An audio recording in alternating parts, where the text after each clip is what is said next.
asalaamaaleykum mbokki téléspectateur KBC TV ñu ngi leen di nuyu di leen di ziar di leen jox seen wàccuwaay di ñëwaat fii tey fii ci place du souvenir pour di leen présenter seen benn émission bii di Promolake comme ni ñu ko faral di waxee Promolake mooy yëngu ci lépp lu jëm ci mode africaine en même temps di promouvoir di lutte contre l'immigration clandestine waaw tey moom dañoo am ay gan yi nga xamante ni ay Maliens lañ.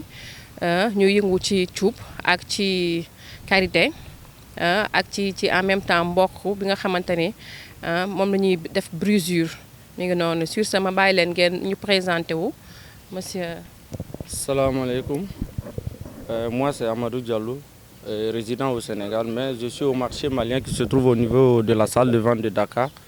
Nous vendons les tissus venant du Mali, la beurre de karité venant du Burkina et les maïs. Et la beurre de karité venant du Burkina Faso. D'accord, je laisse votre collègue se présenter en même temps en bambara, monsieur. Oui. Salam alaikum. Les Baini Djanka, Malien. Bon, ni an sensele yambi bon anana kana frefon ira pour que mo ga don ambe baramina Sénégal kono ode an seguyen yambi obe bonya bala. Bon, bazin b'an bolo yan, bazin qualité bɛ bɛ yan, ordinateur bɛ yan, perlage bɛ yan, grand boubou bɛ yan nɔ, 3 mètres pour les robes, o bɛɛ bɛ yan, karité aussi, mbok, a bɛɛ de bɛ yan. Aw mago bɛ min na dɔrɔn, a b'an sɔrɔ n'Ala sɔnna. Ok. Monsieur Diallo, comment avez-vous débuté votre formation en tant que teinturier? Ça c'est depuis l'enfance. Voilà, la maman elle est teinturière, donc depuis l'enfance là, donc elle nous a appris le travail. Voilà, c'est depuis l'enfance, à bas âge. C'est venu volontairement ou bien? Non, c'est notre travail. Quand tu dis malien, c'est la teinture. Hein. Voilà, quand tu dis malien, là où il y a un malien seulement, il faut savoir qu'il va venir. Même il a des bazins avec lui, donc c'est la teinture. Donc c'est tous les Maliens qui c'est tout, non, c'est tous les Maliens, c'est tous les Maliens. Il n'y a pas d'ethnie qui fait ça, c'est tous les Maliens. Voilà. Même si ce n'est pas pour revendre, il y a d'autres qui le font juste pour le plaisir, juste pour le porter. Voilà. Pour le commercialiser aussi, comme nous on le commercialise. Voilà, nous on amène nos bagages depuis le Mali. Et puis vous qui le faites en même temps, on le fait. Si on est au Mali, on le fait. Mais si on n'est pas là-bas, c'est la maman qui se charge de ça. Dès qu'elle fait, voilà. Après, on amène les colis ici et puis on les revend au marché malien. Ok. Et la base du produit, c'est quel tissu au fait? Bon, il y a du Getzner, il y a du contre-gagnela, il y a du deuxième soie. Voilà. Il y a des bazins riches aussi. Voilà. Les contre-Getzner aussi, il y a tout. Et pour la qualité de la teinture, c'est la même teinture, c'est les mêmes produits, c'est la qualité du tissu. C'est que les différences. Voilà, la qualité du tissu. Okay. Voilà. Ainsi que les motifs. Ainsi que les motifs, c'est nous, on les transforme. Okay. Par exemple, les dessins dont tu vois dessus là, c'est nous, on a transformé ça, les dessins. C'est comme si tu donnes un crayon à quelqu'un de dessiner. Voilà, c'est ça quoi. Les motifs, c'est nous, on les crée. Voilà, mais la qualité du tissu fait, qui garantit le tissu aussi. Voilà, qui fait la différence. Je laisse à votre collègue de résumer en bambara. Voilà, bon, comme nous avons expliqué à Titemoga, bon, bassin on a barre de don, on a Sénégalais. Bazin frère de anasi sénégalais bon an baw b'a kɛ an kɔrɔw b'a kɛ an dɔgɔninw b'a kɛ aussi an yɛrɛ fɛnɛ kun b'a kɛ mais an nana sénégalais kana an bɛna a yira sénégalais na an ka baara ye min ye Mali la yen nɔ est-ce que a y'a faamu juste an bɛ nin kɛ tan nin ye perlage nin ye ordinateur a bɛ dilan Dubaï. Amitana a Getzner Dubaï, ou be dessin fin kala non. A gala de be don Bamako, amitana e Dubaï, u bɛ sɔrɔ ka ninnu k'a la ouais u bɛ sɔrɔ ka ninnu k'a la an bɛ na n'a ye Sénégal yan an b'a feere est ce que a y'a faamu a modèles ka ca n'i y'a ordinateur ye bon a perlage fana bɛ yen aussi bon y'a ye voilà aw yɛrɛ ɲɛ b'a la cogo min na voilà an b'a teinture voilà an b'a a teinture kɛ Mali la a motif bɛ taa kɛ Dubaï 3 mètres ni misoro b'a la fɛn bɛɛ b'a la bon aussi couleurs ka ca nin ye dɔrɛ ye nin ye musow ta ye bon cɛw fana ta bɛ yen mais cɛ bɛ se k'a don ko muso bɛ se k'a don cogo min na comme Djiby Dramé dɔrɔn n'a muso olu ka qualité façon don bon mauve fana filɛ i bɛ se ka mauve fana ta an b'o yira o fana la couleurs ka ca la voilà o ye mauve ye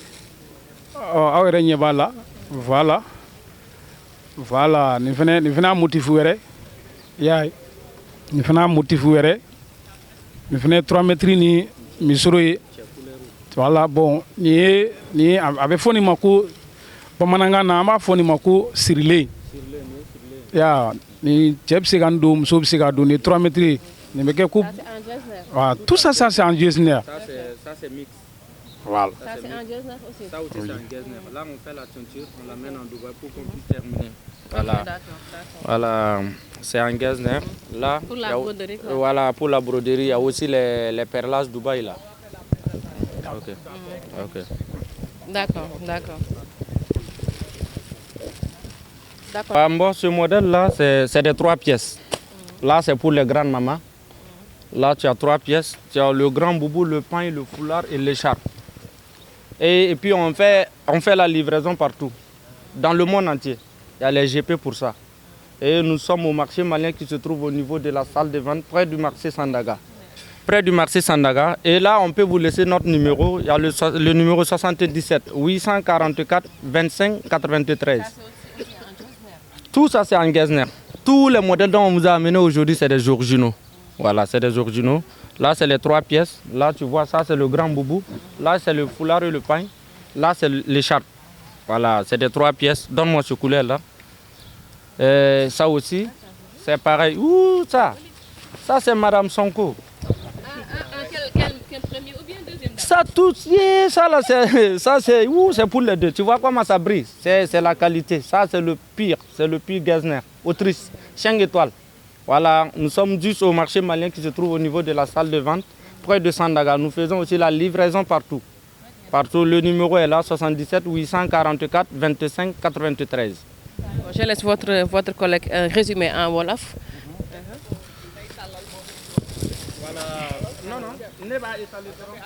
Voilà, je continue avec ça. Ok, d'accord. Je continue avec ça, les perlages Dubaï. Après lui, il termine en Wolof. Ok, il y a aussi... Voilà. Voilà. Ok, il y a aussi les perlages Dubaï. Et voilà, c'est ça qui est en vogue maintenant. Tout ça c'est en Dubaï. Ça c'est ça qui est en vogue maintenant. Voilà, les perlages là, on fait la teinture au Mali, on envoie ça en Dubaï pour qu'on perle ça. C'est entre Mali et Dubaï. Voilà, c'est entre Mali et Dubaï. Actuellement, on travaille avec les Arabes. Actuellement, nous les Maliens, on travaille avec les Arabes. Voilà, nous sommes en collaboration. Ça, c'est les originaux.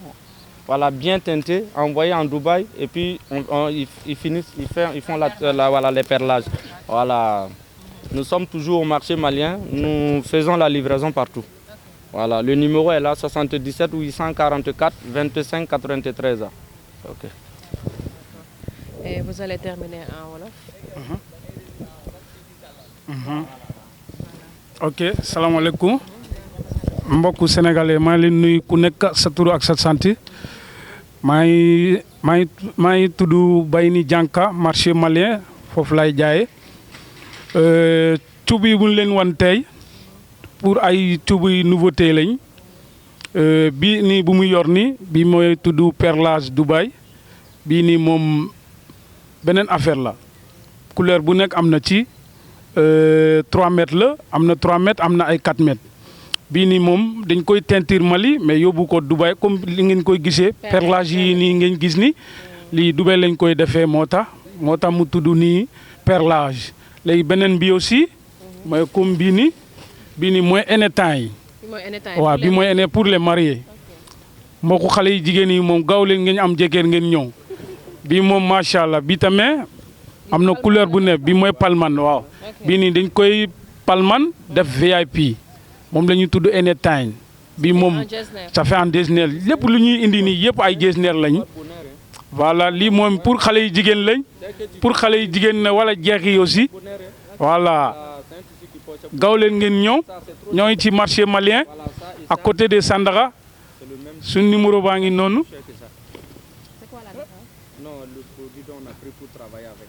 non différence bi mooy comme bii nii dafa am peinture bii amul peinture loolu rek mooy différence bi sinon yëpp mooy brillant bi sinon yëpp même qualité bi la mais bii on a fait amul VIP amul peinture bi mooy moo tax bokkuñu bii la ñuy wax anytime mais bii pour cub takk la waaw bi la ñuy wax clients yi xam nañ bu ñu gisee rek dinañ xam léegi gaaw leen ngeen ñëw rek ñoo ngi nii ci marché malien bi bu leen bëgg a gis ñu rek suñu numéro baa ngi nii 77 816 89 81 marché malien waaw gaaw leen ngeen ñëw boobu bu muy tàllal noonu boobu cub takk la pour maire yi mun nañ ko sol mooy grande dame yi maire yi mun nañ sol même jekk yi aussi mun nañ sol day ànd ak grand boubou séré ak musóor boo bëgg couleur bu nekk am na ci bi moom yëpp jesner la aussi waaw bi mooy musóor bi ak kaala bi gisoo kaala bi moo nekk ni dafa ànd ak kaala voilà beneen perlage bi aussi mu ngi ni en rouge waaw bii mooy Mali Dubaï voilà bii nii bii 4 mètres la gisoo macha allah gisoo ñaareel yi moom ñaareel gaaw leen ñoom bii pour ñaareel la waaw ak awa yi aussi noonu nañ jege ci waaw non lii moom liggéey nañ ko ba pare voilà lii moom yëpp liggéey nañ ko ba pare gaaw leen ngeen ñoom moom marché malien salle de vente gaaw leen ngeen ñoom ñu moom suñu marché baa ngi nii ci salle de vente bi. ok toujours avec la KBC TV ñu ñëw ci seen benn produit bii di karité ak mbokk monsieur Diallo c'est vous qui faites la karité ou bien? Oui, c'est nous. Bon, on a des représentants qui sont au Burkina et au Mali. Ça vient du Burkina? Ouais, non, ceci ça vient du Burkina. Okay. Voilà, ça aussi ça vient du Mali. Bon, la différence c'est que ça c'est mélangé avec du miel. Du miel, ok. Voilà, tu vois, vous pouvez sentir l'odeur. Et celui-ci c'est bio. Okay. C'est mangeable. C'est naturel. Ouais, c'est naturel, c'est mangeable. Tu peux, voilà, il n'y a rien dessus. Voilà, c'est même pas mélangé, c'est mangeable. Tu peux le manger avec.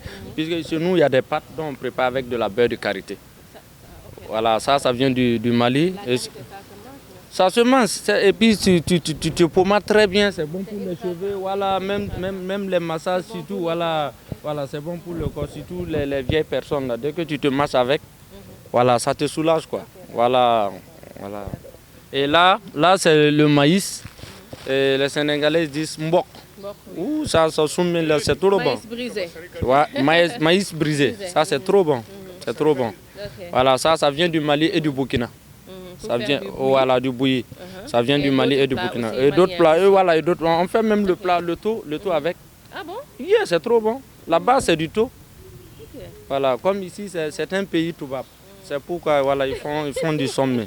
Est-ce que tu comprends? Voilà. Sinon, c'est trop bon. Tu fais du thon avec, tu fais du sommet avec. Ok, je vais laisser monsieur Dianka vous traduire ça en wolof. Comme lu ñu leen expliqué nii jóge nañ ci tuub bi ñëw nañ ci karité bi ngeen gis ni bii moom sénégalais jaru leen présenté sénégalais yëpp xam nañ bi moom pour mélange bi la. bi pour du yaram bi la. moo am lem bi la ñuy jaxase am lem bi daa am lem am na citron am na carotte am na lem yaa tout bii nii moom naturel la. bii mun nga ci togg non bii amul produit bii amul benn produit bii kenn mélangé wu ko bii moom mun nga lekk mun nga du yaram bii moom baax na pour xale aussi bébé pour massage xale yi ndaw waa pour bébé yi bu ñu jur moom mboom bii la bi jaru ngay dem ay yeneen produit wala kii moom jëlal bii rek chaque jour sangu sa bébé bi nga du ko lii bu baax yaram bi day dëgër yaram bi aussi day nooy du def dara boobu moom pour mag ñi ah aussi. pour mag yi même pour mag yi aussi mag yi tamit mun nañ ci du seen yaram du xeeñ du def dara d'accord waaw.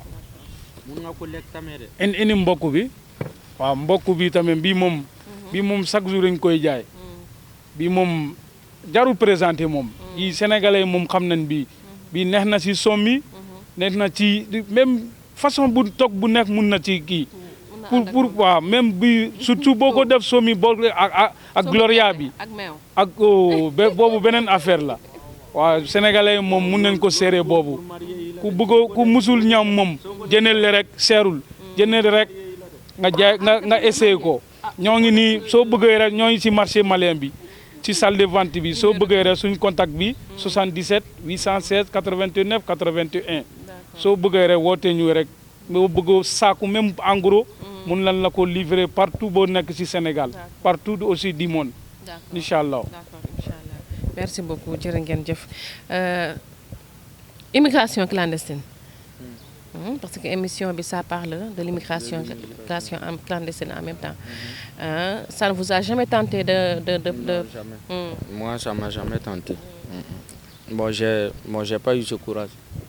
Non, ça ne m'a jamais tenté. Et vos collègues là-bas? Nos collègues, bon, des fois on voit des collègues qui partent, des collègues qui partent. Il y a d'autres aussi qui sont partis en Europe. Mais moi, je n'ai jamais tenté.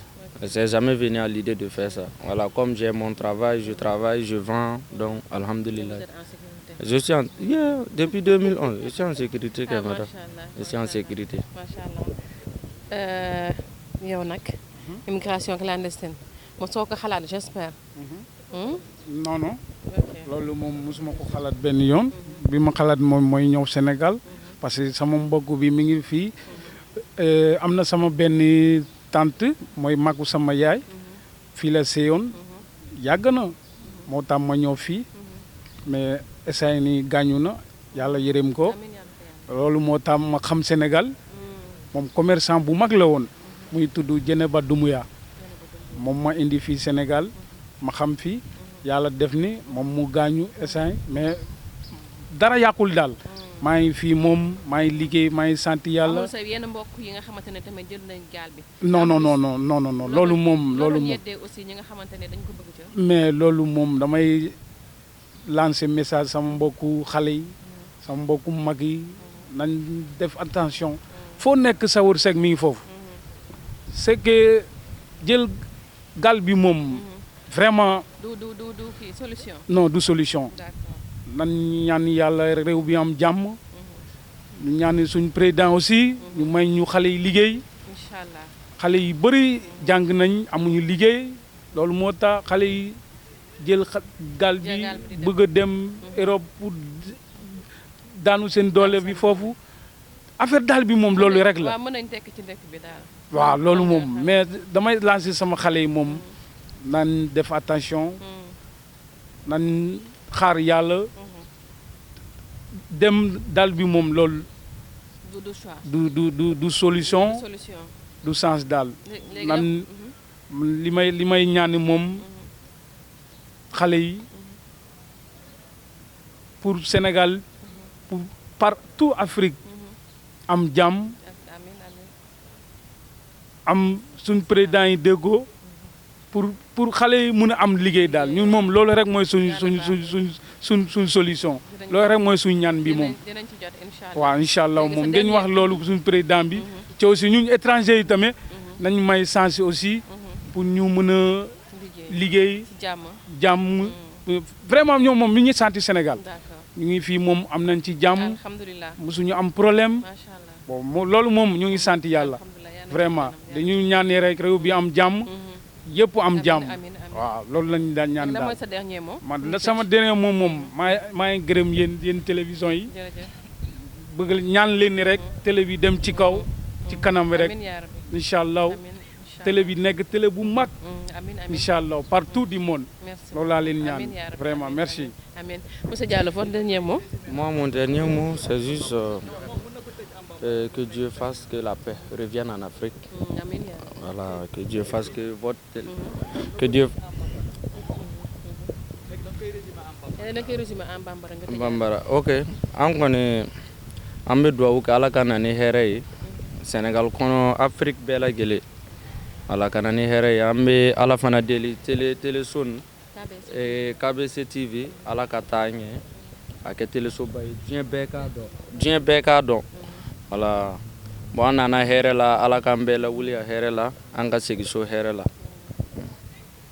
ok jërë ngeen jëf merci beaucoup loolu moo doonoon seen émission Pommo Lake fii ci place du souvenir ñu àndoon ci ak suñuy invité yi nga xamante ne ay bambara lañ di yëngu ci cuub ak ci karité ak ci mboq brisure de maïs bi di leen di jox dig daje ëllëg incha allah fii ci KBC TV la chaîne de l'unité merci jërëjëf.